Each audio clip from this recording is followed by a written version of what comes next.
Ahí está.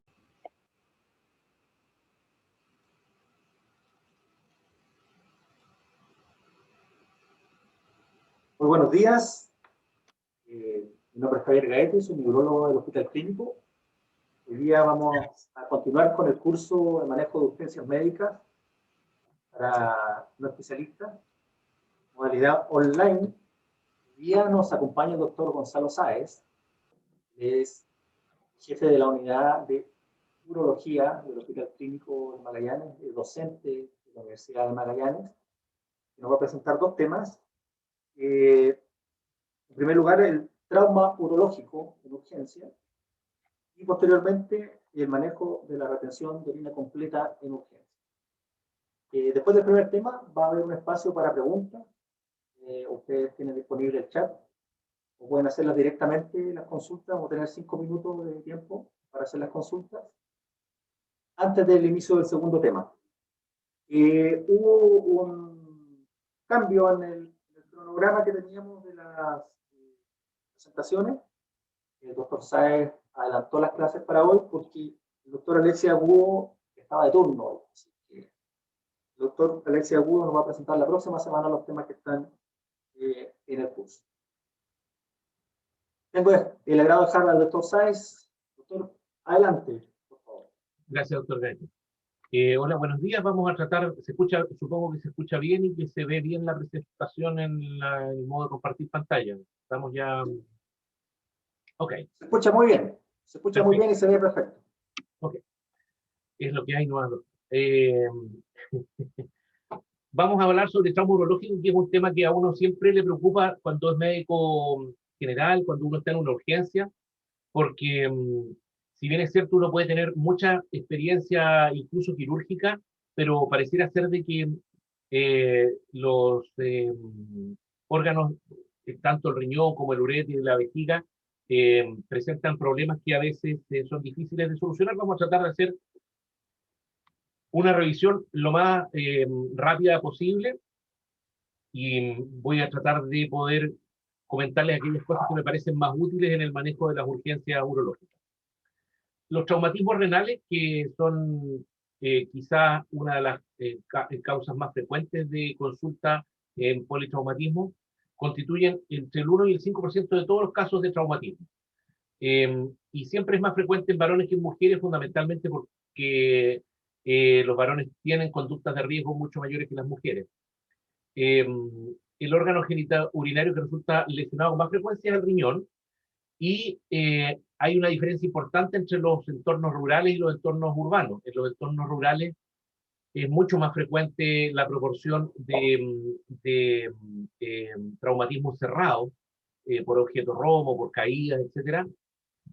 Y en los ambientes urbanos donde la delincuencia y las agresiones y los hechos de violencia cobran una mayor proporción, se presentan con más frecuencia los traumatismos penetrantes, sin llegar a ser la mayoría. La mayoría siempre son los cerrados, pero los penetrantes en las zonas urbanas son más, pasan a ser más frecuentes. El mecanismo de lesión, bueno, en los traumatismos cerrados lo que más encontramos son accidentes de tráfico, atropellos, caídas de altura, los deportes de contacto y agresiones. Y ahí hay algunas teorías, porque esto no está absolutamente demostrado, a pesar de que se han hecho varios trabajos al respecto. Pareciera ser de que fundamentalmente... ¿Aló? Yo, siga nomás. Pareciera ser de que los accidentes de tránsito, cuando son frontales y cuando son conductores, el mecanismo más frecuente es el mecanismo de desaceleración contra el cinturón de seguridad o contra el panel frontal o contra el volante, en que los órganos retroperitoneales siguen por la inercia y se producen algunas lesiones vasculares, y en que los choques laterales o los pasajeros de acompañantes o acompañantes en asientos traseros, los mecanismos más frecuentes son por contacto directo en la deformación del habitáculo, por golpe contra el flanco, y por lo tanto se produce una proporción mayor de traumas cerrados por golpe directo. En los traumatismos abiertos, claramente lo más frecuente son arma blanca y y heridas de bala. En nuestra región, gracias a Dios, las heridas de bala son bastante más infrecuentes que las heridas por arma blanca.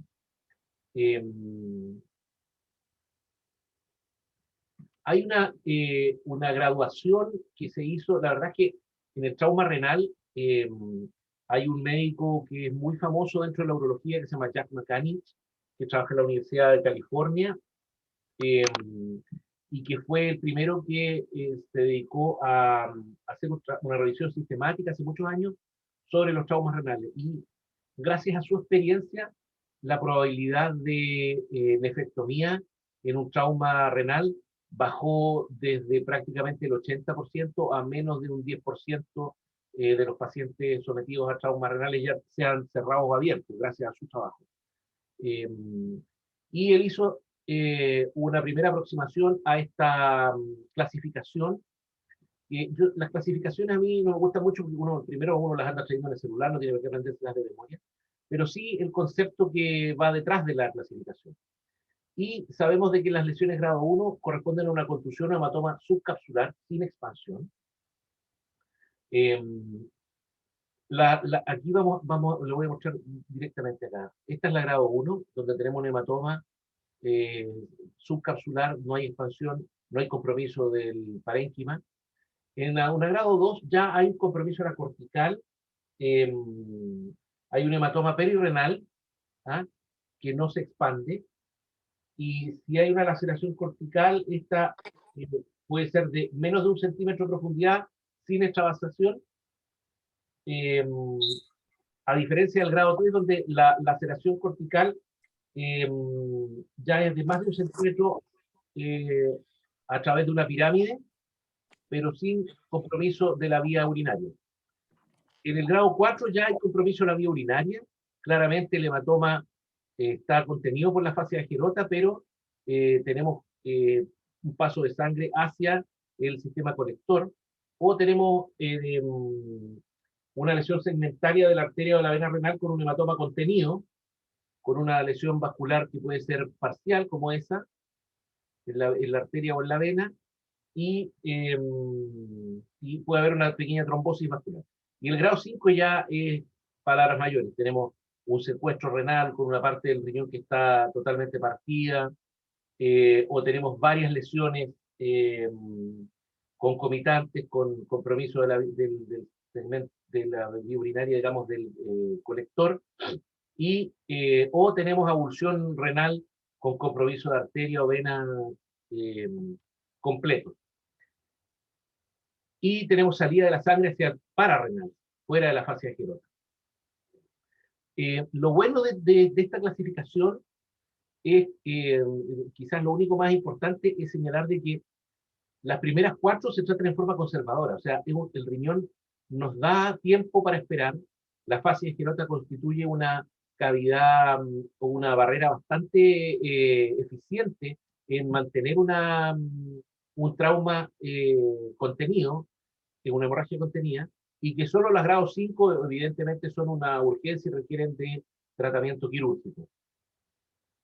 Es súper importante en la anamnesis la información del paciente o de testigos, que muchas veces cuando llega el paciente traumatizado, uno comienza con el ABC, lo que está muy bien, pero es muy importante tener algún antecedente dado por testigo o por el propio paciente que está consciente respecto al mecanismo de la lesión. Si hubo desaceleración, si hubo caída, si un golpe directo, si era conductor o peatón, la velocidad del móvil, si había cinturón de seguridad, y en caso de herida penetrante, si el tipo de arma, si el tamaño de la hoja o el calibre de la bala. Sabemos que las balas de mayor calibre son de mayor energía, producen mayor destrucción y tienden a tener un comportamiento con mayor daño en la salida.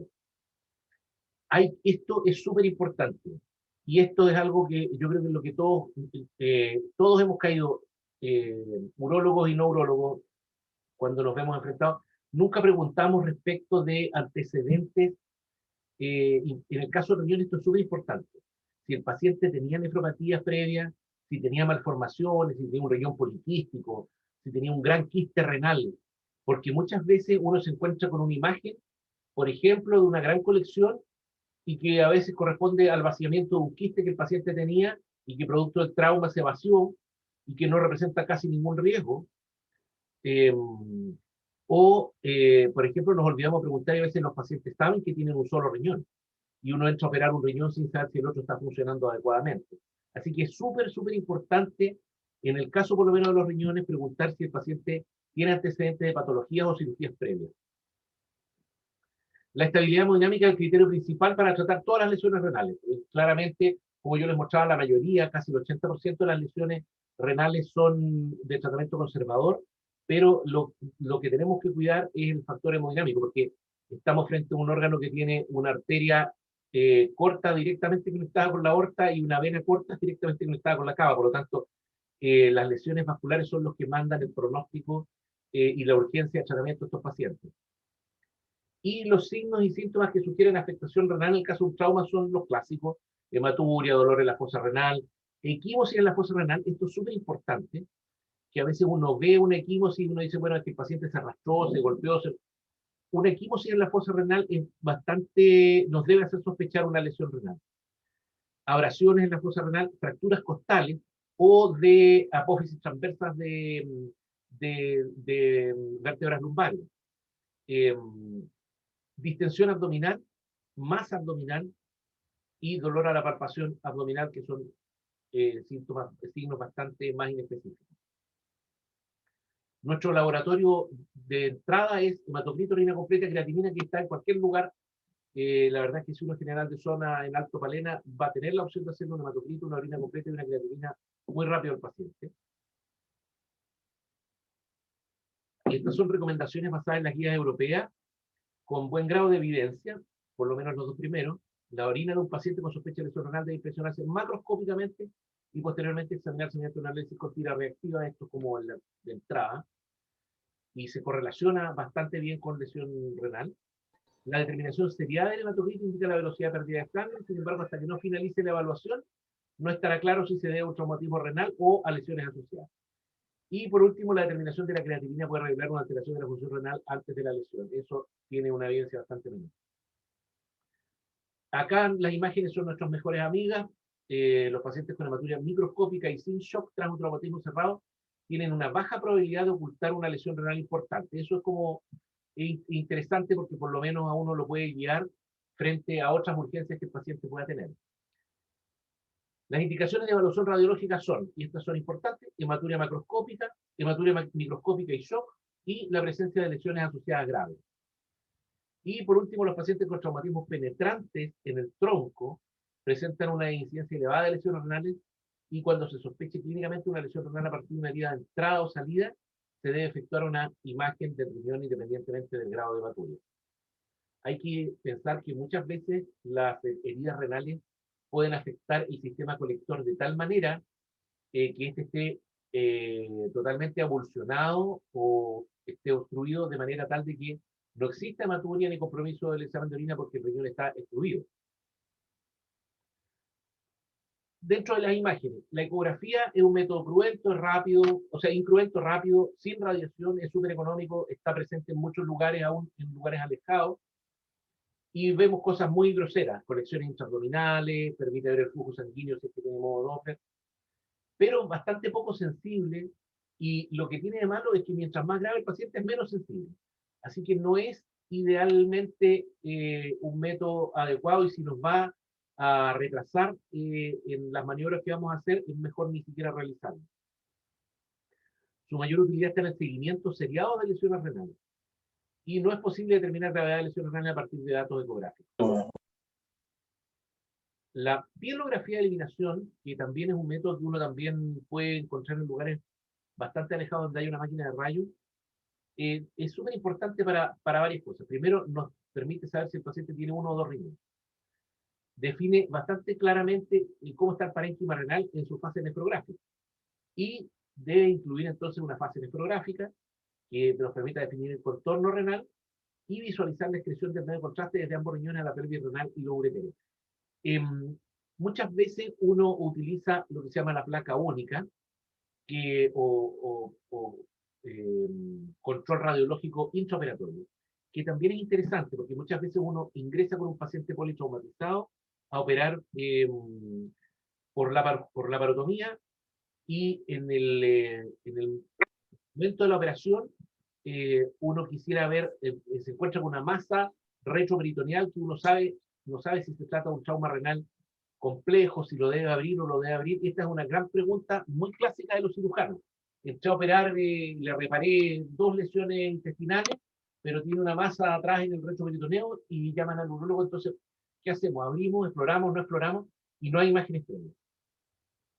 Abrir el retroperitoneo implica un alto riesgo de quedarse con el riñón en la mano, porque un riñón lesionado es como cuando se cae una sandía al piso, o sea, se fractura o se rompe en varios lugares, pero si uno no lo toca, ese riñón tiene la posibilidad de regenerarse. Pero si uno abre el retroperitoneo, la posibilidad de terminar en nefrectomía es alta. En esos casos, y si el anestesista está de acuerdo respecto de la hemodinámica del paciente, lo que uno puede hacer es meter el arco C, inyectarle 2 ml por kilo de peso de medio contraste, esperar 10 minutos y tomar una placa que nos permita definir si el paciente tiene o no tiene 2 riñones y si la lesión es una lesión que extravasa o no extravasa. Una placa a los 10 minutos u otra placa a los 20 minutos nos debiera mostrar claramente si hay extravasación y si vale la pena o no abrir el retroperitoneo y entrar a explorar. El TAC claramente hoy en día es nuestro gold standard, pero sabemos de que no está disponible en todos los lugares de Chile, pero en una ciudad como Punta Arenas claramente el TAC es el examen de elección. Define con mucha mayor precisión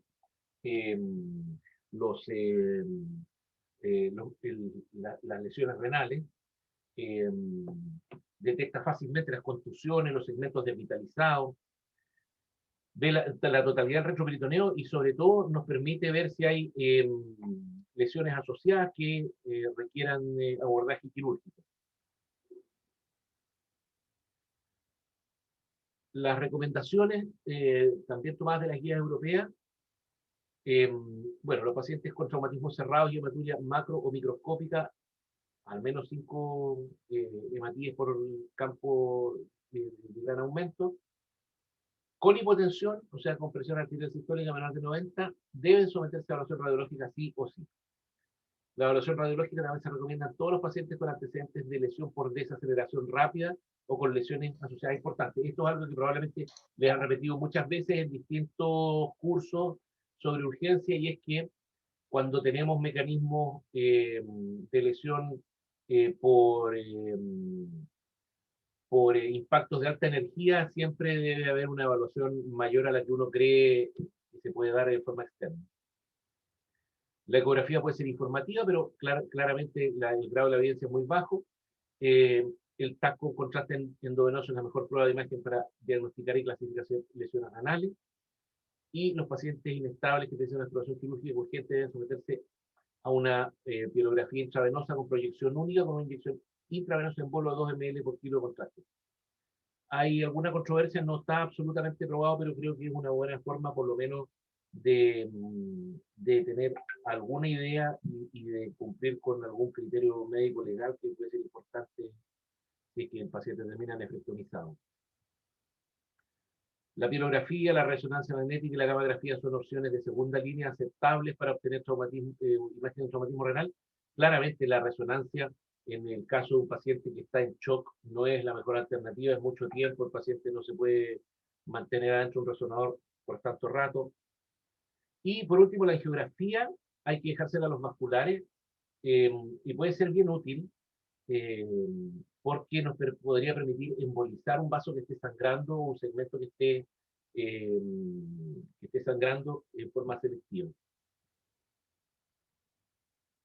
El tratamiento, bueno, hay indicaciones de exploración renal que son bastante clásicas. La inestabilidad hemodinámica potencialmente mortal, ¿ah?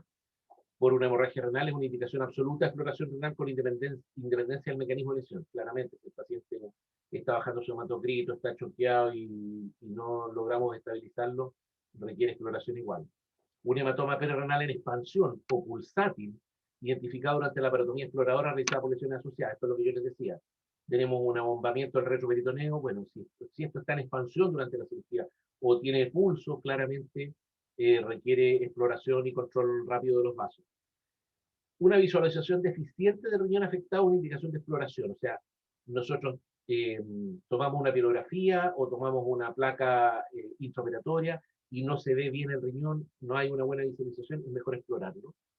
Y las lesiones grado 5, donde hay destrucción del riñón o está lesionado en varias partes o tiene compromiso completo del hilio, son de indicación quirúrgica. Algunas grado 4, pero la verdad es que la mayoría pueden diferirse. Después de traumatismos renales cerrados de grado 1 a 4, los pacientes estables deben ser tratados de forma conservadora con reposo en cama. Esto es importante porque muchas veces les va a tocar ver pacientes o que estuvieron hospitalizados o que tuvieron un trauma renal. Casi siempre se indican antibióticos en forma profiláctica. Yo sé que los infectólogos no están muy de acuerdo con esto, pero la verdad es que un hematoma siempre es un potencial riesgo de infección y tradicionalmente se les ha dejado a todos los traumas renales antibióticos profilácticos. Pero lo importante es cuánto tiempo el paciente está en reposo. Y para esto, la verdad es que no hay una norma específica, pero les voy a contar lo que nosotros hacíamos en el Hospital San Juan de Dios, que resultaba ser bastante útil. Y es que el paciente se debe mantener hospitalizado en reposo absoluto mientras tenga hematuria macroscópica. Y debe mantenerse en su casa en reposo absoluto hasta que desaparezca la hematuria microscópica. Eso normalmente es una buena norma. Después de días inciso pulsantes y de bala a baja velocidad, entre los grados 1 a 3, ha de seleccionarse los pacientes estables. Esta es una estratificación completa para recibir tratamiento especial. Claramente las heridas penetrantes aumentan un grado, por lo tanto, las grado 4, cuando son penetrantes, normalmente van a la exploración quirúrgica. Pero aquí están las indicaciones clásicas: inestabilidad hemodinámica, exploración por lesiones asociadas, hematoma perirenal, una exploración o pulsante identificado durante la laparotomía, el hallazgo fortuito de un proceso renal preexistente que requiere tratamiento quirúrgico, por ejemplo, un tumor que se rompió.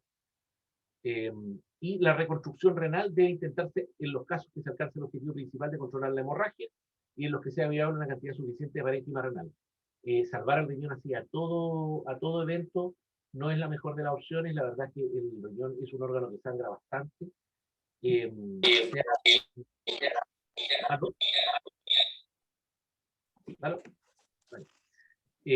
un órgano que sangra bastante y cuando uno necesita explorarlo muchas veces debe recurrir a la nefrectomía. Es mejor dejar a un paciente monorreno e insistir en una hemostasia que no va a llegar nunca y que puede terminar con la vida del paciente.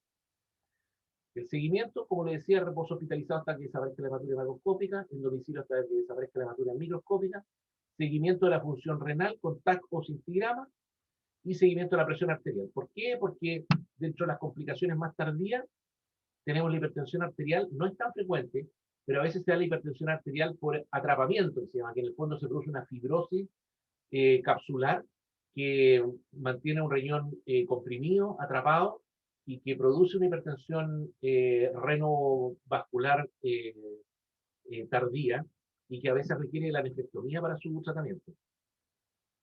La obstrucción ureteral alta por compresión de un hematoma, el pseudoaneurisma y la fístula arteriovenosa son las que más le tenemos miedo a los urólogos, porque al producirse lesiones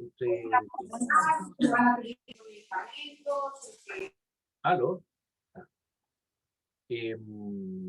Al producirse lesiones tanto en las arterias como en venas, se pueden producir estas fístulas arteriovenosas que aumentan mucho el gasto del paciente, que pueden indicar incluso a la insuficiencia cardíaca.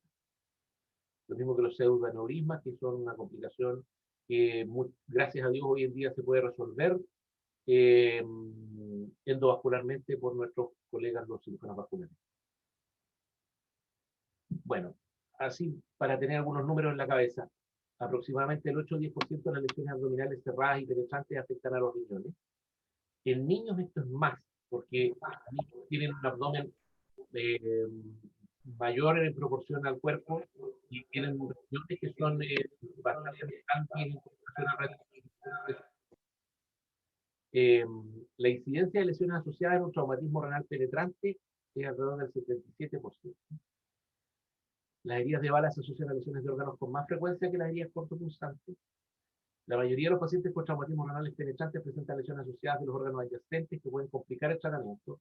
Ojo que incluso una herida en el retroperitoneo, por ejemplo las cortopunzantes o las de bala, no solamente lesionan el riñón, sino que muchas veces van acompañadas de lesión de colon al lado izquierdo y de duodeno al lado derecho. Y también pueden complicar tanto vaso como hígado respectivamente. En ausencia de un hematoma en expansión con inestabilidad hemodinámica, las lesiones multiorgánicas asociadas no aumentan el riesgo de nefrectomía. Esto es importante, en el fondo, no necesariamente porque tenga otras lesiones vamos a ir a explorar siempre el retroperitoneo. Lo que les decía, el retroperitoneo es una buena cosa que nos permite contener una hemorragia de forma bastante eficiente.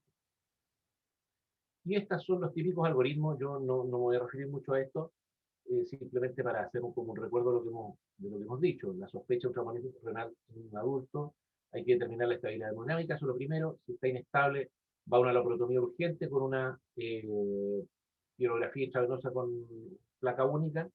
Si esa sale normal, va a la observación. Si es anormal, hay un hematoma retroperitoneal. Si está pulsátil en expansión, va a ir a la exploración. Si el hematoma está estable, se deja en observación. En los pacientes estables, si tienen hematuria macroscópica, van a una prueba de imagen renal. Si es 3 o 4, observación, reposo en cama, metabolitos seriados, orquídeos. Si es grado 1, observación. Y si es grado 5, va a ir evidentemente una exploración renal. Eso, bueno, si evidentemente si tiene lesiones asociadas con necesidad de la laparotomía, vamos a ir a explorar renal si es que necesita exploración. En los traumatismos penetrantes, el esquema es bastante parecido, no cambia en nada.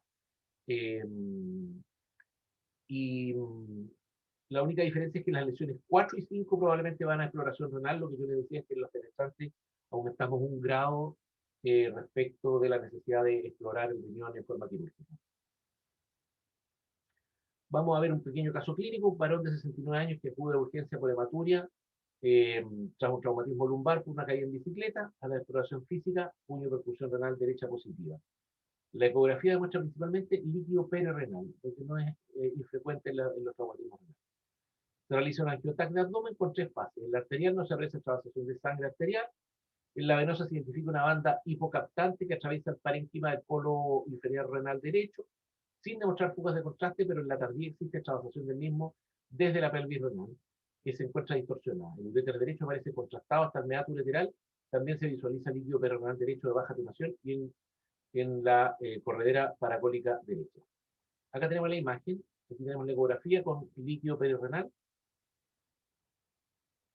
Acá tenemos la hipodensidad de este líquido en la fase arterial.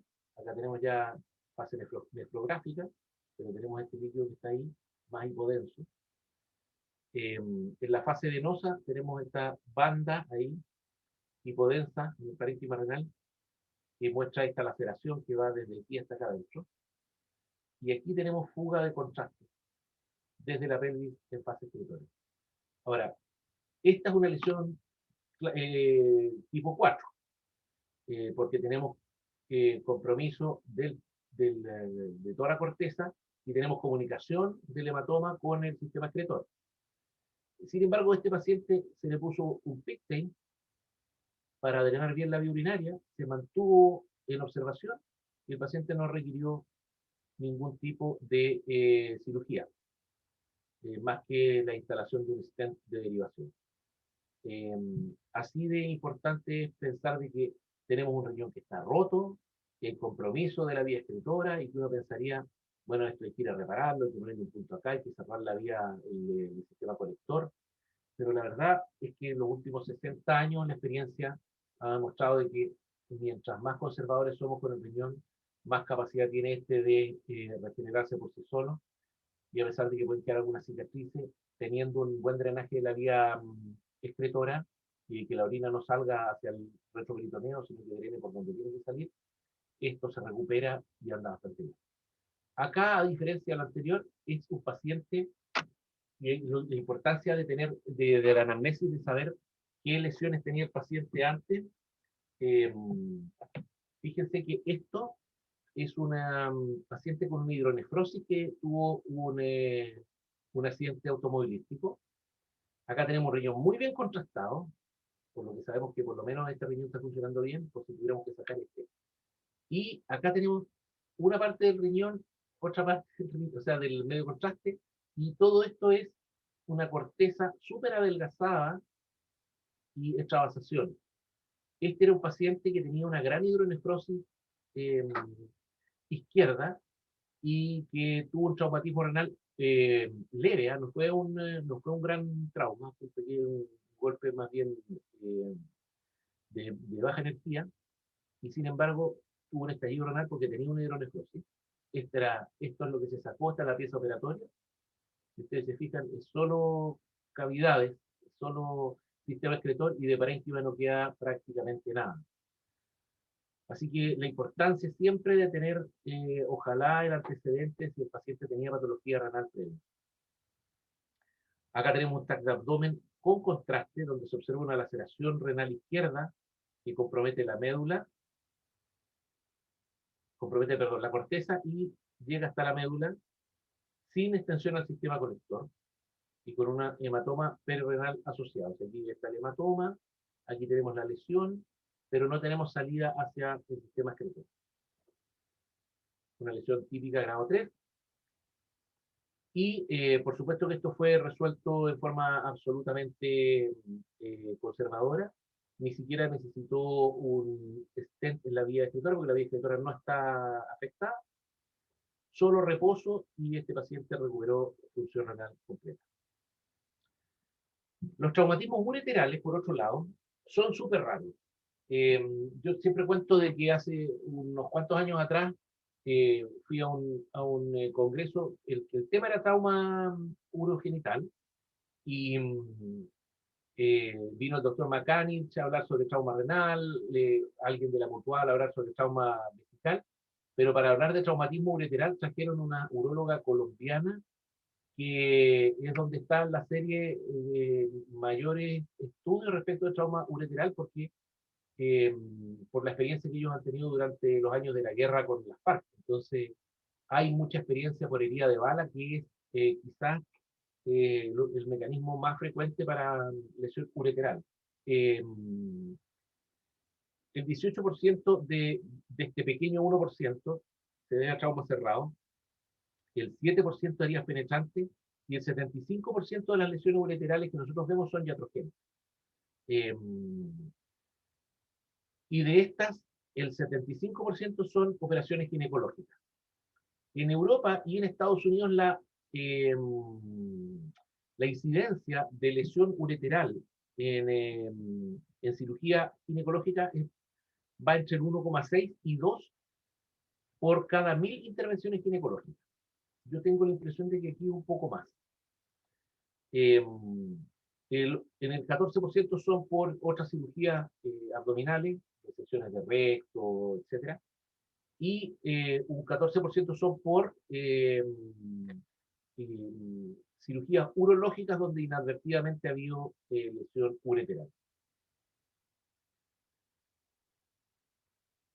La lesión ureteral es un diagnóstico de sospecha. Uno tiene que sospecharla porque si no pueden pasar varios días hasta que uno se dé cuenta. En los traumatismos penetrantes, especialmente de bala, ahí uno tiene que sospecharlo. En desaceleraciones donde la pelvis renal se puede desprender del uréter, como un mecanismo de cizalla, sobre todo cuando hay vasos anómalos, la hematuria solo está presente en el 50% de los casos, porque como hay lesión ureteral, muchas veces la hematuria queda por sobre la lesión y no se vacía hacia la vejiga. Y muchas veces hay síntomas de obstrucción, igual que un cólico renal, o de fístula urinaria, en que el paciente empieza a notar un aumento de volumen, o una pesadez en el flanco donde está la lesión del uréter, o claramente cuando llegamos tarde, sepsis con antecedentes de trauma.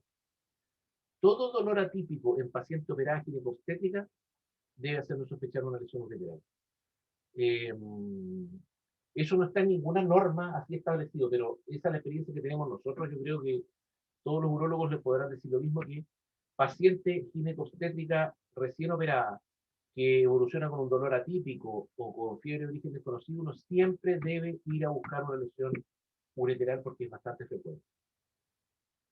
Y la clasificación, la misma Asociación de Trauma Urológico describe las lesiones ureterales, hematoma, la grado 1 es hematoma solamente, el grado 2 laceración de menos del 50% del perímetro del uréter, la grado 3 laceración de más del 50% del perímetro, el 4 rotura completa con menos de 2 centímetros de desvascularización, y el grado 5 rotura completa con más de 2 centímetros de desvascularización.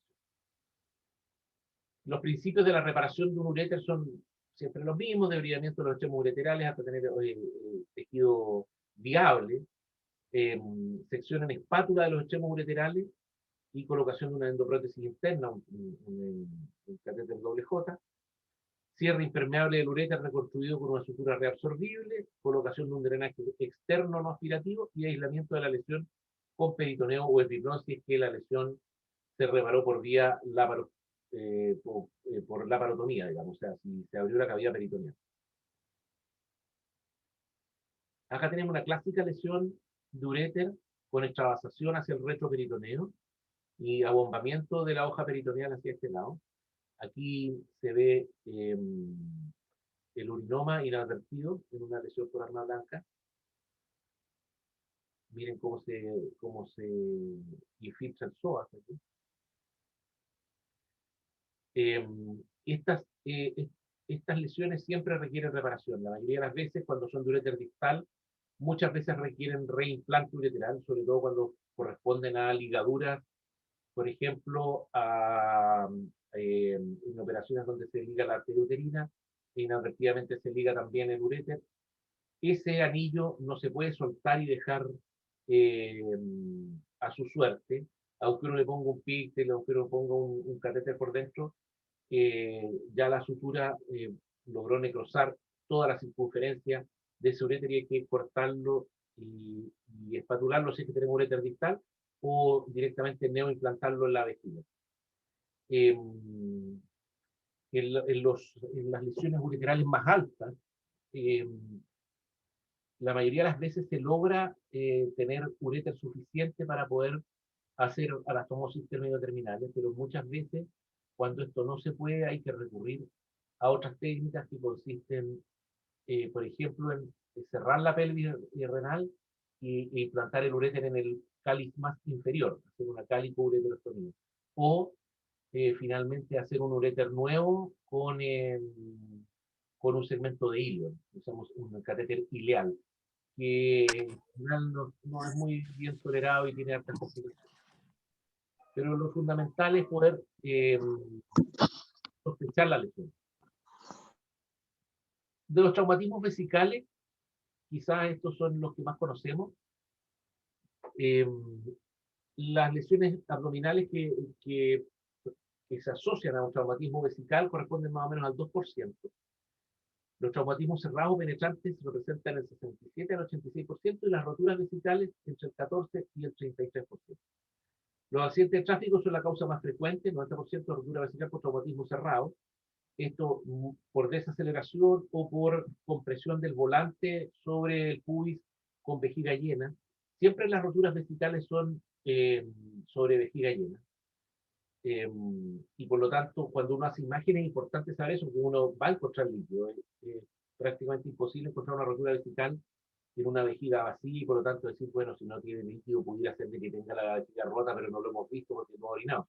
No, casi siempre hay líquido, porque la vejiga se lesiona cuando está llena. La rotura vesical puede clasificarse como extraperitoneal, cuando hay fuga de orina limitada al espacio perivesical, o intraperitoneal, que es la más urgente, que es la que se rompe la superficie peritoneal con extravasación urinaria concomitante. Entre el 2 y el 20% de los casos tiene lugar una rotura intra y extraperitoneal combinada. Y se producen roturas simultáneas de la vejiga y la uretra postmembranosa entre el 10 y el 29% de los varones.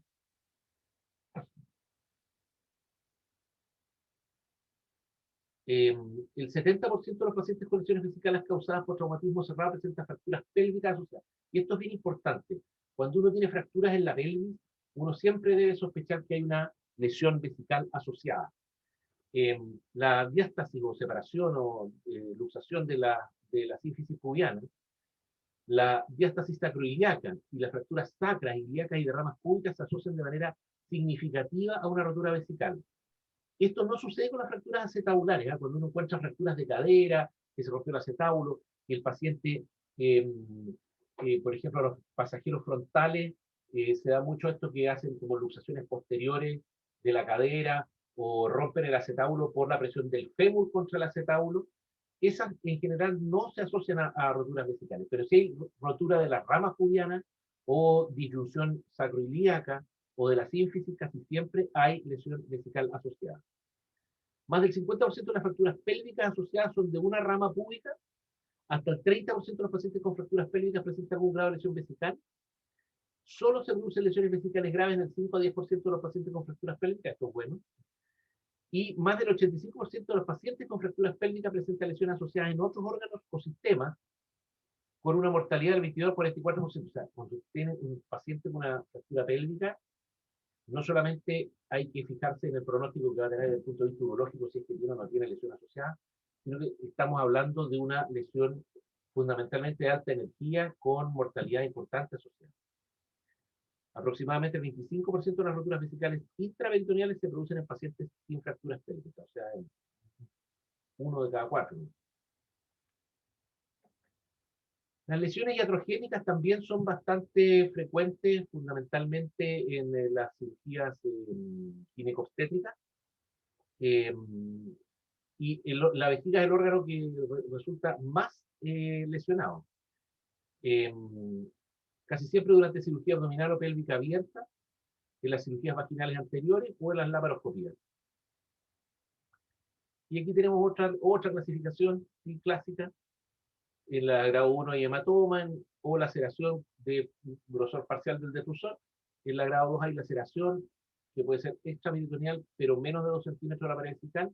En la grado 3 hay una laceración extraperitoneal mayor a 2 centímetros o intraperitoneal menor a 2 de la pared vesical. En la grado 4 hay laceración intraperitoneal mayor de 2 centímetros de la pared vesical. Y la 5, laceración intraperitoneal o extraperitoneal de la pared vesical que se extiende al cuello de la vejiga o el orificio ureteral, o sea, al trigo. Qué importante acá que la grado 4 y la grado 5 claramente son quirúrgicas. Hay hematuria macroscópica en el 82% de los casos, hay sensibilidad abdominal en el 62% de los casos, incapacidad orinal. Cualquiera de estos síntomas nos debe alertar en una lesión de vejiga. Hematomas en la región suprapúbica, distensión abdominal, extravasación de orina al periné, escroto y muslo. La combinación clásica de fractura pélvica y hematuria macroscópica constituye una indicación absoluta de cistografía inmediata en pacientes que han sufrido un traumatismo cerrado. O sea, fractura pélvica y hematuria, ese paciente no puede quedarse sin una cistografía de relleno antes de que los traumatólogos vayan a fijar esa pelvis.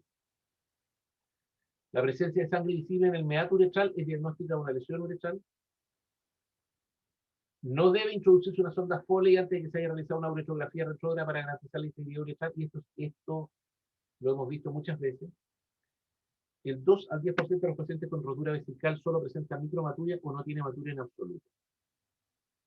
¿Qué es una cistografía de relleno? Bueno, es un procedimiento bien simple, que uno pone una sonda, inyecta medio contraste y toma una placa para ver si hay escape o no hay escape.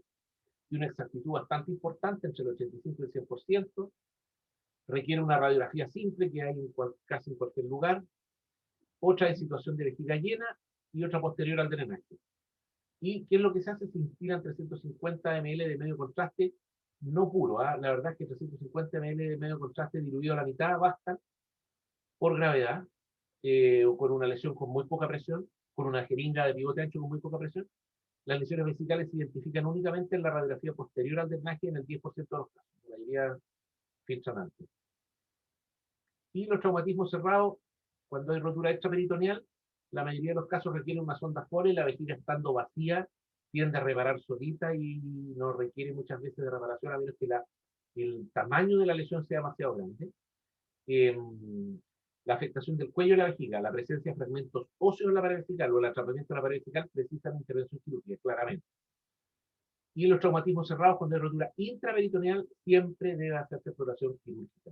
No es bueno dejar una rotura intraperitoneal con una pura sonda porque el paso de orina hacia la cavidad peritoneal produce una irritación importante que es tardía. Normalmente vamos a ver un paciente que anda bastante bien los 2 primeros días y después empieza con fiebre, dolor abdominal y signos de peritonitis. Todas las perforaciones vesicales como consecuencia de traumatismos penetrantes deben ser objeto de una exploración y reparación urgente. Y las lesiones iatrogénicas, lo importante es detectarlas en el momento que ocurren. Si pasan inadvertidas se tienen que reparar en forma tardía, normalmente el pronóstico es bastante más malo y aparecen las fístulas, que son de las peores pesadillas para los urólogos. La mayoría de las lesiones vesicales sufridas durante intervenciones ginecológicas se detectan y pueden tratarse durante la intervención. Aquí tenemos otra vez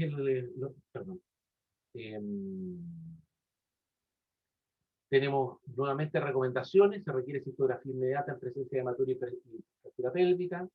El diagnóstico debe hacerse mediante citografía retrógrada con al menos 350 ml de contraste con relleno por gravedad.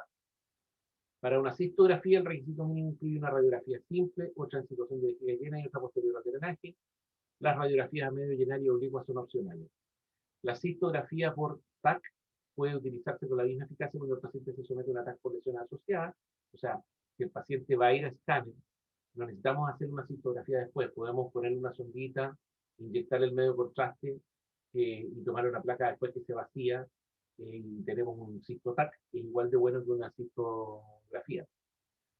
Y se recomienda una cistoscopía sistemática después de intervenciones de cirugía ginecológica mayor o cirugía contra la incontinencia. Esto es muy frecuente, es bastante controversial.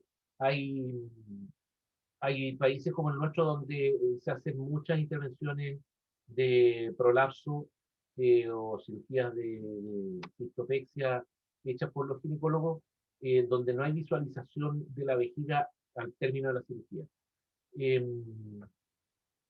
Y la verdad es que las técnicas que incluyen mallas que salen por los orificios obturatrices tienen un riesgo bastante bajo de lesión de vejiga, pero aquellas mallas que van más mediales, como los TBT, debieran tener una revisión cistoscópica para quedarse tranquilos. En ausencia de afectación del cuello de la vejiga o lesiones asociadas que requieren intervención quirúrgica, las roturas extraperitoneales de la vejiga causadas por traumatismos cerrados se tratan con sonda por harto tiempo y punto. ¿Cuánto tiempo? Normalmente 10 días y uno puede hacer una cistografía para ver si se ha cerrado bien. Las roturas intraperitoneales de la vejiga por traumatismo cerrado y cualquier tipo de lesión vesical por traumatismo penetrante, cirugía. Y la técnica de reparación quirúrgica depende de la preferencia del cirujano, un cierre en 2 capas con suturas absorbibles y luego una reparación segura de la pared vesical. Nosotros, si podemos, cerramos con jareta, porque la vejiga es bastante elástica y la jareta nos permite un mejor control de la impermeabilidad que las estructuras de 2 planos. Aquí tenemos una paciente de 55 años con antecedente de trauma cerrado de abdomen que se ocurrió hace 5 días y presentó oliguria, distensión abdominal, y aquí vemos claramente cómo hay una rotura de la vejiga, hay líquido que se mete interasa, una vejiga que no logra distenderse. Aquí tenemos la rotura. Esto se supone que es la vejiga. Eso. Pero ahí tiene un defecto, donde está esa flecha amarilla. Y esto es el líquido que está dentro de la cavidad abdominal. Este es un paciente masculino con una herida de bala aquí en la cadera que quedó puesta ahí. Aquí hay rotura del acetábulo. Y esta herida de bala en la reconstrucción nos muestra que quedaron algunos fragmentos óseos dentro de la cavidad pelviana. Aquí se muestra una colección líquida delimitada posteriormente por esta es la vejiga. Esta colección está por delante. Y aquí están los músculos rectos.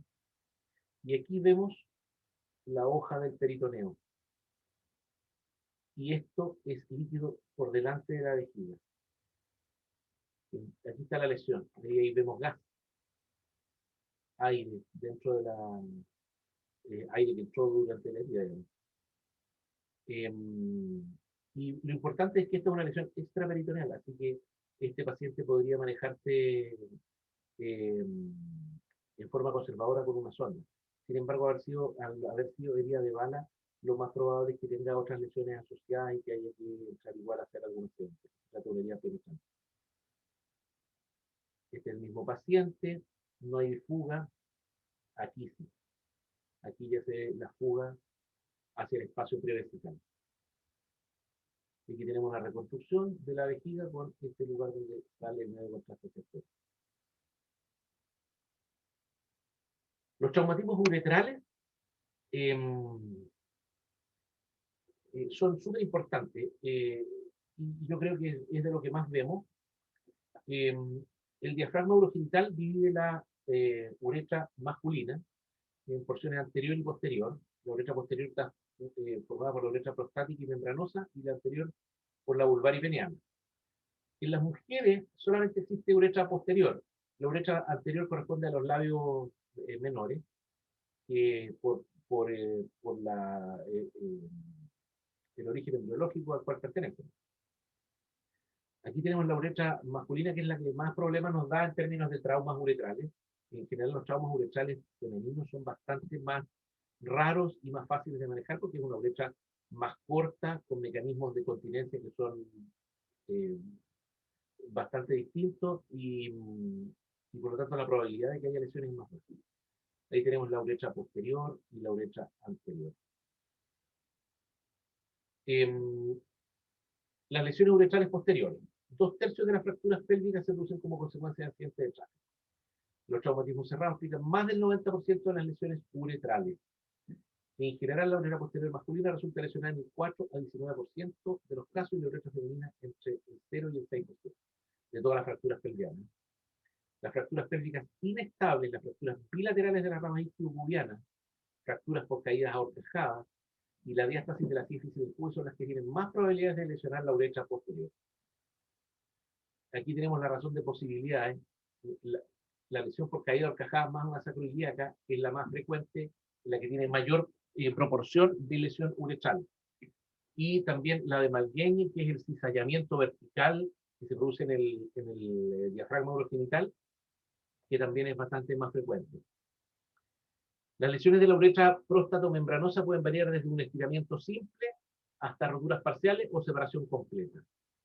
Las lesiones más graves provocan un desplazamiento próstato-uretral con formación progresiva de cicatrices que curan el defecto por la rotura. Es importante porque a uno siempre le dicen, miren, en un paciente con traumatismo pelviano, lo que ustedes tienen que hacer es un tacto rectal para ver si la próstata está ascendida. Y la verdad es que el ascenso de la próstata es bastante irregular. Y en segundo lugar, ustedes se imaginan un paciente con una fractura de pelvis que además haya que hacerle un tacto rectal. A mí me parece que debería estar considerado casi una tortura.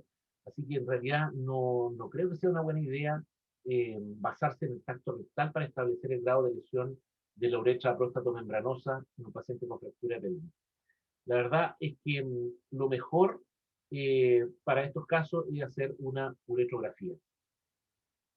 Bueno, la clásica clasificación que muestra hasta 6 grados distintos vamos a pasarlo de largo, que nos van a encontrar en cualquier lado.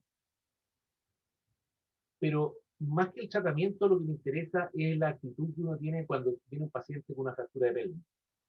Ya habíamos visto lo del tema de la rotura de vejiga y vamos a ver el tema de la rotura uretra. En ambos casos, lo que uno se encuentra con un paciente que viene con lesiones pelvianas, que puede tener unas lesiones asociadas del resto del abdomen, y el primer signo que uno tiene que mirar es si hay sangre o no hay sangre en el meato. Ante la presencia de sangre en el meato, uno sabe que hay una lesión uretral. Si el paciente, por mucho que tenga una lesión dentro de la vejiga, si tiene un esfínter que funciona, no tiene por qué tener sangre en el meato si es que no tiene lesión uretral. Y la mejor manera de enfrentar esto es poner una pequeña sondita para hacer una uretrocistografía y fijarse cómo está la vida. No cuesta, en realidad cuesta muy poco, es bien fácil de hacer y nos ahorra muchos problemas a futuro. Esto del tipo de tratamiento de acuerdo al grado, eso pasa a un segundo plano, vamos a obviarlo. Las lesiones uretrales anteriores, por otro lado, en los traumatismos cerrados, accidente de tráfico, caída horcajada, patada en el periné, clásico, golpes en el periné por manillares de bicicleta, partes superiores de las vallas, etc. En las relaciones sexuales, muy frecuentemente la fractura de pene puede lesionar la uretra anterior. La estimulación intraluminal de la uretra, que es una práctica que se ha estado dando con más frecuencia, eh, cada cual con sus gustos, digamos, pero ahora está más de moda esto de insertarse cosas en la uretra como forma de estimulación sexual.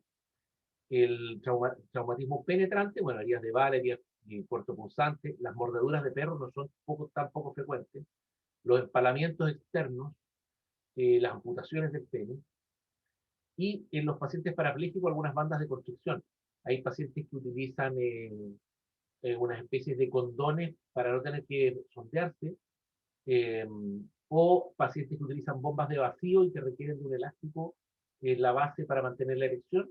Después se olvidan que tienen el elástico puesto y se producen heridas importantes que pueden lesionar la uretra. Y las iatrogénicas, fundamentalmente a cargo de los urólogos, por instrumental endoscópico o por sondas y hidratadores uretrales. Sangre en el meato está presente en el 87 al 93% de los pacientes con una lesión uretral posterior y en al menos el 75% de aquellos con un traumatismo uretral anterior. Cuando hay sangre en el meato uretral, no debe intentarse la instrumentación uretral hasta haber obtenido imágenes de toda la uretra. En un paciente inestable se puede intentar introducir una sonda uretral, no obstante, si existen dificultades, se debe colocar una sonda suprapúbica y realizar una ultrografía retrógrada cuando proceda.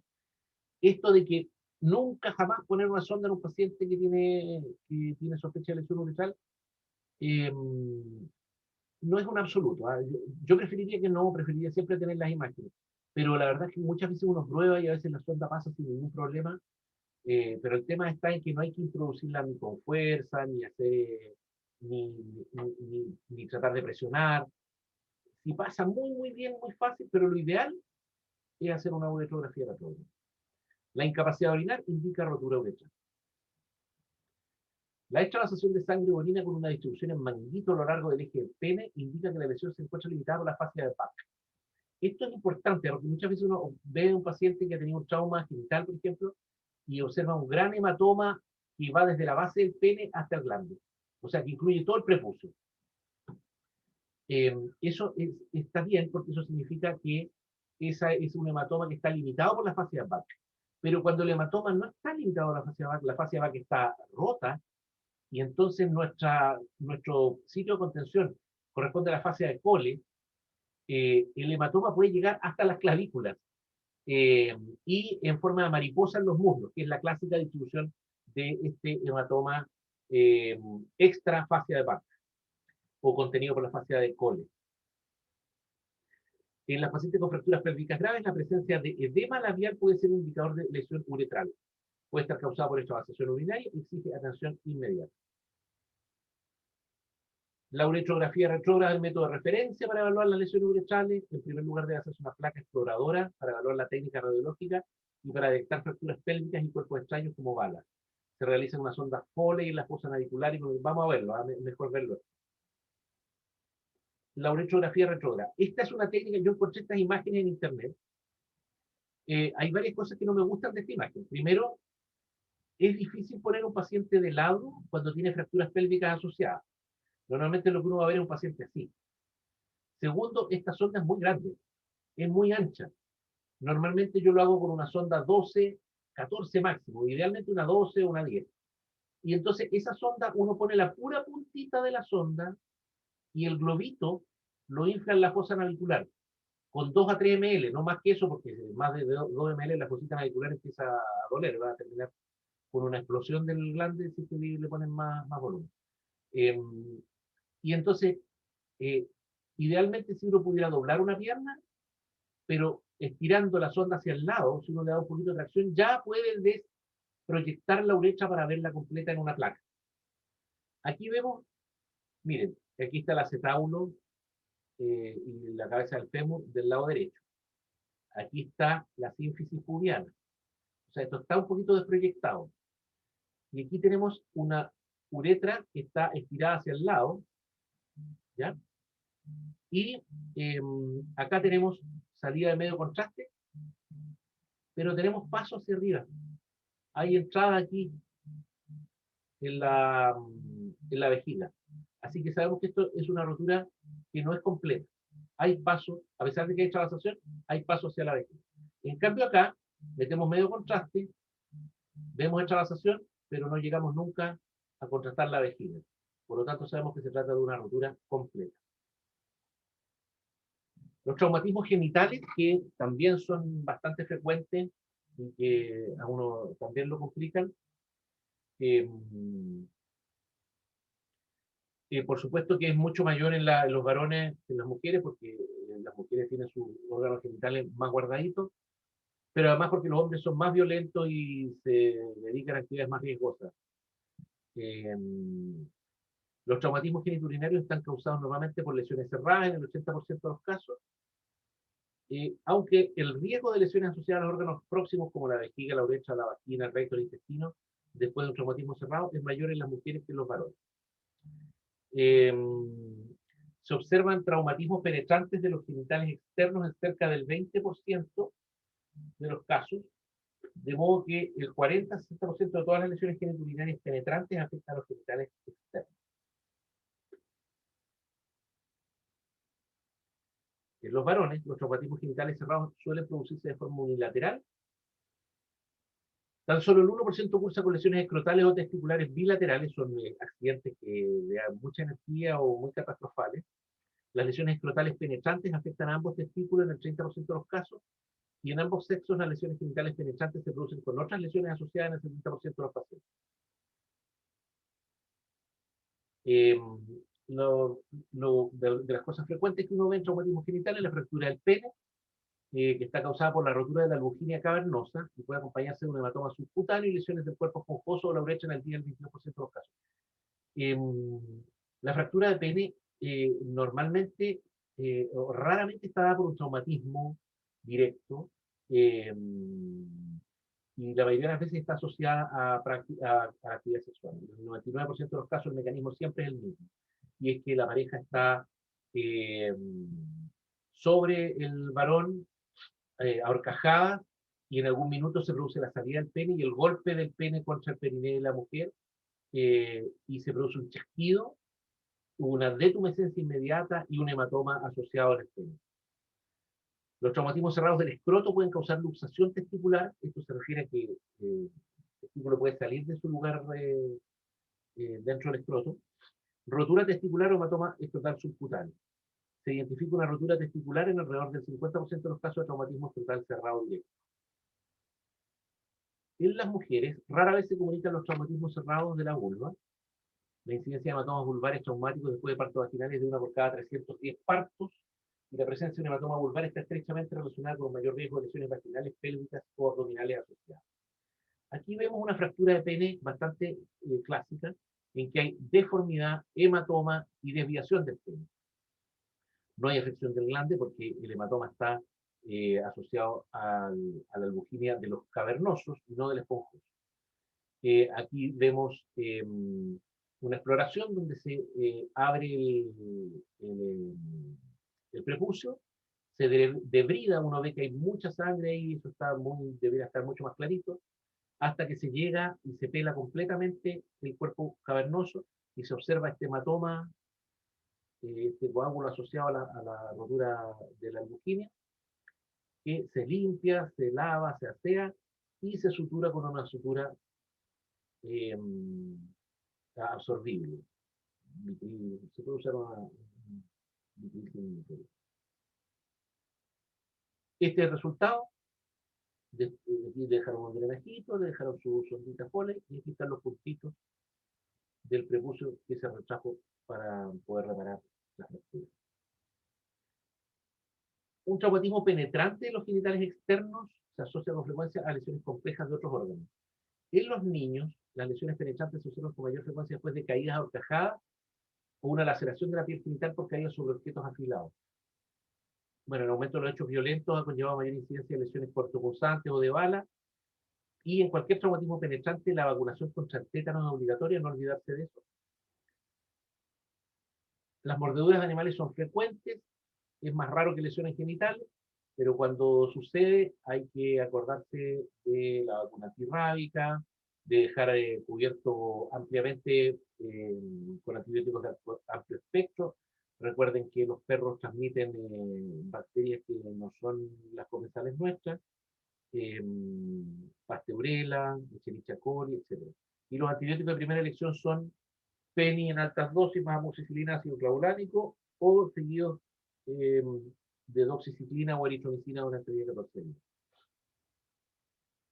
Hay ciertos deportes que producen mayor riesgo de traumatismo genital. El ciclismo típico mountain bike y el motocross, especialmente sobre motos con depósitos de gasolina preponderante, los accidentes de patinaje en línea y los jugadores de rugby se han asociado a traumatismos testiculares cerrados. Todos los tipos de deporte de contacto, por supuesto, las artes marciales, etcétera, sin el uso de las necesarias protecciones pueden asociarse a traumatismos genitales. Y además hay que nombrar aquellas episodios de automutilación, ya sea en pacientes psiquiátricos con episodios psicóticos o en pacientes transexuales con alteraciones fundamentalmente de distimia y depresión. Un traumatismo de los genitales externos a cualquier edad puede verse una agresión sexual, y esto es súper importante, así que hay que tener harto ojo respecto a la situación emocional del paciente, respetarle su intimidad e iniciar los protocolos si es que a uno le parece que pudiera haber una relación sexual asociada. Aquí hay una lesión por arma blanca en un intento de amputación. Vemos cómo después de limpiar se ven los cavernosos que están abiertos, ahí se ve un cavernoso y está el otro, y aquí está la mitad más proximal, que están seccionadas la vena y la arteria dorsal. Esto se reparó, se hizo una rafia de los cavernosos, ligadura del complejo venoso. Acá tenemos un caso de una herida de bala por proyectil por arma de fuego que afectó al pene y al escroto. En el caso del escroto había uno que se perdió completamente, estaba totalmente necrótico el testículo izquierdo, el testículo derecho se reparó, y acá en la lesión de uretra y cuerpos cavernosos se hizo un colgajo de piel, finalmente se reconstruyó el pene y quedó bastante adecuado y funcionalmente sin ningún problema. Los traumatismos testiculares se acompañan de dolor, náuseas y vómitos y a veces de desmayo. El hemiscroto es doloroso, aparece hinchado, está equimótico. El propio testículo puede ser muy difícil de palpar. La ecografía es útil, pero no es la panacea. Tiene una exactitud del 52%. Entonces, si en la ecografía, el ecografista a mí me dice, sí, tiene lesión de la albuginia, qué bueno. Pero si me dice que no la tiene, no lo descarto. Siempre es preferible explorar un testículo que pasarlo por alto y terminar con un testículo atrófico. Recuerden ustedes que los testículos son un santuario inmunológico, hay una barrera hematotesticular, y por lo tanto si se rompe un testículo y se deja abandonado, el tejido testicular toma contacto con la sangre sistémica y el paciente puede desarrollar autoanticuerpos y terminar con un grado de infertilidad por exposición, por afección del testículo contralateral que estaba sano. En los traumatismos cerrados femeninos siempre debe realizarse imagen de pelvis con ecografía porque muchas veces hay lesiones adicionales o lesiones asociadas. Ante los traumatismos penetrantes de los genitales externos debe practicarse una uretrografía en todos los casos. El traumatismo pélvico abdominal asociado también puede requerir un ataque abdominal. En las lesiones pélvicas asociadas a micromaturia debe realizarse cistografía por TAC o cistografía por contraste. En los traumatismos cerrados del pene, el tratamiento muchas veces no precisa intervención si es que la uretra está normal y si no hay rotura de la albuginia. Bolsas de hielo, analgésicos, pero en las fracturas de pene no se recomienda el tratamiento conservador porque siempre producen deformidad, hay alteraciones de la erección, disfunción eréctil. Entonces, siempre las fracturas de pene deben explorarse quirúrgicamente. Y en los traumatismos penetrantes también debe haber debridamiento, limpieza, aseo y debridamiento de tejido necrótico. En los traumatismos testiculares cerrados, se puede causar un hematoceles significativo, incluso cuando no hay rotura testicular. Se recomienda el tratamiento conservador en los hematoceles con un tamaño inferior a 3 veces del testículo contralateral. Esto es bien interesante, ¿eh? Uno tiene, mire, me pegaron a matar en los testículos a mi hijo, qué sé yo, y uno examina y tiene un testículo, sí, que está aumentado a volumen, pero no mucho. Menos de 3 veces del testículo normal, y si el ecografista me dice que no hay rotura lujímia, uno podría tratarlo perfectamente sin derivarlo a un urólogo, esperando la evolución espontánea. Pero si el aumento es mayor a 3 veces, se debe derivar al urólogo. La intervención quirúrgica precoz conlleva la conservación del testículo en más del 90% de los casos, en tanto que la cirugía diferida precisa una mastectomía en alrededor de la mitad de los casos. Traumatismos penetrantes. Las lesiones penetrantes del escroto precisan exploración quirúrgica con desviamiento conservador del tejido inviable. Y a modo de conclusiones, así como para hacer un resumen, les prometo que la segunda parte es más corta. A modo de conclusiones, bueno, primero siempre la ABC, siempre la vía aérea, la hemodinamia, la ventilación y la hemodinamia, siempre son lo primero. Mantener la hemodinamia es el pilar en el caso de los traumas urológicos. Siempre hay que evaluar la relación a otros órganos afectados. O sea, el riñón no es el único órgano que existe, a pesar de que los urólogos digamos eso, pero no es así. Siempre hay que ver en relación a otros órganos que pudieran estar afectados. Si el riñón está afectado, sobre todo si es un traumatismo cerrado, hay que pensar en órganos de friabilidad parecida, como el vaso y el hígado, ¿cierto? Esta es una máxima de la urología, y es que la orina debe salir del cuerpo. O sea, dejar colecciones con orina dentro del cuerpo no es una buena idea. Tenemos que mantener un flujo de orina hacia afuera sin obstrucción desde el nefrón hacia la calle. Y eso significa que si hay que pinchar al paciente, si hay que drenarlo, ponerle una nefrostomía, ponerle una sonda, etcétera, es algo que debemos tener claro. La sangre no espera, la orina espera poco. Los accidentes de alta energía siempre deben alertarnos. Paciente con operación ginecobstétrica que no evoluciona adecuadamente, se debe descartar trauma urológico siempre. No entregar una pelvis a los traumatólogos sin resolver lo urológico. Esto es súper importante. A mí me ha tocado que me han llamado a revisar una uretra o una vejiga cuando el paciente ya tiene los tutores de filtración externa dentro de la pelvis. Y les aseguro que operar a través de este armatoste no es fácil. Y era mucho más simple haber hecho una uretrocistografía al principio, haber pasado una guía, haber intentado haberlo dejado resuelto, o haberle dejado puesto una cistostomía y que los traumatólogos operen después. Mejor una cistostomía que una sonda retrovesical si es que hay dudas. O sea, si la uretra me es difícil, si tengo dudas respecto a si hay rotura o no, si creo que pudiera haber un trauma uretral, un cizallamiento en el diafragma urogenital, en esos casos es preferible siempre una cistostomía. Lo extraperitoneal se puede diferir, lo intraperitoneal no. Ese también es un tema que me interesa que les quede súper claro. Lo que es extraperitoneal puede esperar, lo que es intraperitoneal no puede esperar. Respecto a la cistostomía, lo vamos a ver después en la retención de orina completa, pero ojo con los pacientes que tengan cicatrices previas y que pudieran tener el peritoneo como bien abajo. Pero eso es bien raro y la mayoría de las veces uno puede encontrar una ventana para poner una. Muchas gracias. Es una foto de una película local donde tuvo una exitosa intervención de 30 segundos que se filmó bajo la Cruz Roja y que les recomiendo ver porque está en YouTube. Se llama Fuego y es la historia de la matanza de la Federación Obrera en los años 20 acá en Costa Rica. Muchas gracias. Preguntas antes de entrar a otro tema.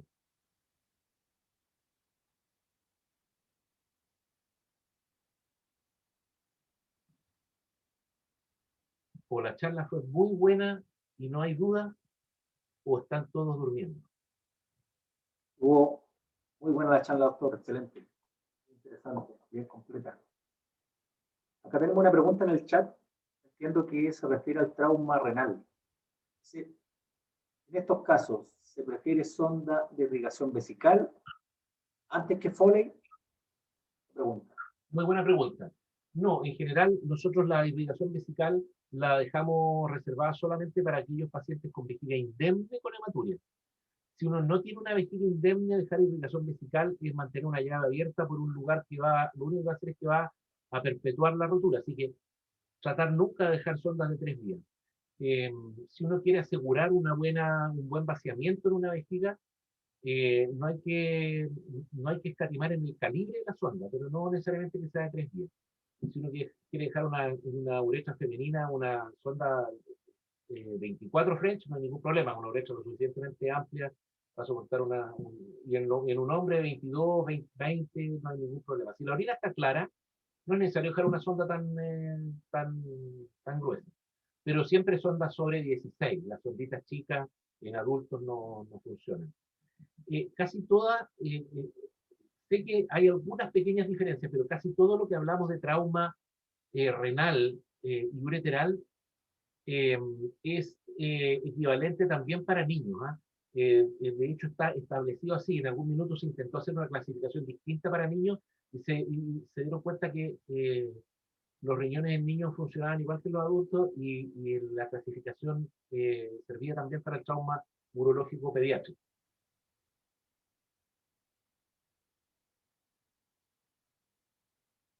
¿Preguntas acerca de este tema? En el caso de las lesiones iatrogénicas por cirugía ginecológica, ¿en qué tipo de cirugía, en qué tipo de patología ginecológica se ve con más frecuencia en las lesiones urológicas? Interesante, sí. Fundamentalmente en las histerectomías ginecológicas o en las histerectomías obstétricas también. Cualquier cirugía que implique ligar abajo las arterias uterinas, muchas veces se confunde la arteria que es bien durita y gruesecita con el uréter y se liga el uréter en vez de la arteria. O se ligan en conjunto, porque además es una ligadura que se hace con poca visibilidad, bastante en un espacio bien reducido.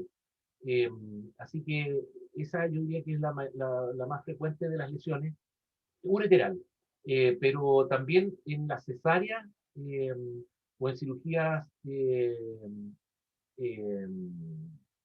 de histerectomías abiertas, abdominales, digamos, hay veces en que hay roturas vesicales que son inadvertidas. Ahora, como los ginecólogos siempre le ponen una sondita a la paciente, muchas veces la que se da cuenta es la matrona que nota que la orina se puso hemática y que es el primer signo de lesión de la vejiga. Otras veces el cirujano se encuentra con que dentro de la revisión aparece el globo de la sonda y se da cuenta que es la vejiga está bien. Y esa, mientras más rápido se reparen, mejor pronóstico tienen. Qué buena pregunta. ¿Cuánto traumatiza la uretra el recambio frecuente o los no frecuentes en los pacientes prostáticos? Esto es súper interesante porque hay pacientes que son usuarios de sonda permanente. Probablemente el doctor Gaete tenga más experiencia en esos pacientes que yo porque fundamentalmente son pacientes neurológicos. Y uno siempre está en la disyuntiva entre el cateterismo intermitente o la sonda permanente. La verdad es que la uretra con el tiempo se engruesa bastante y mientras más tiempo el paciente tenga en cateterismo o tenga sonda, fundamentalmente la uretra aguanta mejor y se produce una pequeña fibrosis alrededor y las lesiones son menos frecuentes. Yo diría que es mucho más frecuente el traumatismo en la uretra cuando el paciente se cateteriza por primera vez.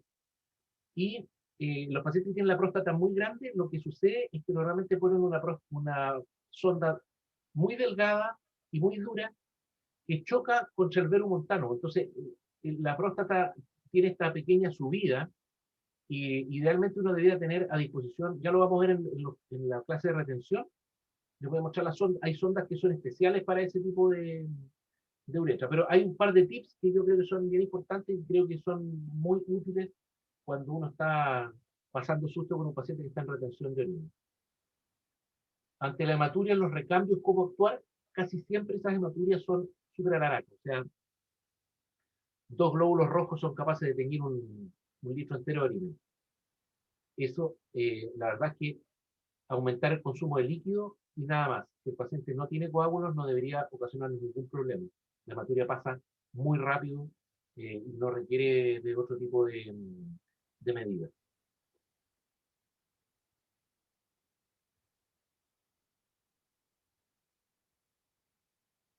¿Una otra consulta sobre este tema?